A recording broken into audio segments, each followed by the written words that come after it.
Hello everyone, আজকের recipe soybean কষা। বানানোর জন্য বেশ কিছুটা সোয়াবিন নিয়ে গরম জলে ভিজিয়ে দিয়েছি। আর ওই দিকে আমি একটা মশলা করে নেব। গোটা গোটা পেঁয়াজ, টমেটো, কাঁচা লঙ্কা, আদা, রসুন সব কিছু দিয়ে একটু ভেজে নেব তেলে। তো এরপরে যেগুলো গুঁড়ো মশলাগুলো লাগে, জিরে, ধনে, লঙ্কার গুঁড়ো, হলুদ গুঁড়ো, আমি স্বাদ মতো নুনটা মিক্সিতে দিয়েছি। দিয়ে ভেজে তুলে নিয়ে দেখো এরকম একটা মিহি পেস্ট তৈরি করে নিয়েছি। তো এরপরে ওই তেলের মধ্যেই জিরে আর শুকনো লঙ্কাটা দিয়ে বেশ কিছুটা আলু নিয়ে ব্রাউন করে ভেজে নেব।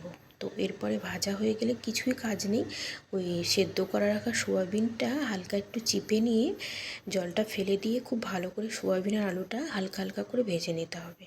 তো এরপরে পেস্টটা দিয়ে দিতে হবে, যে মশলাটা পেস্ট করে রেখেছিলাম সেই পেস্টটা।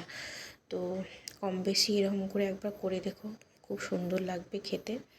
তো দেখো এখন শুধু প্রায় কষতে হবে অনেকক্ষণ থেকে, একদমই ভালো করে নাড়াচাড়া করে জলটা শুকিয়ে যাওয়া অবধি, যতক্ষণ না তেল না ছেড়ে আসবে।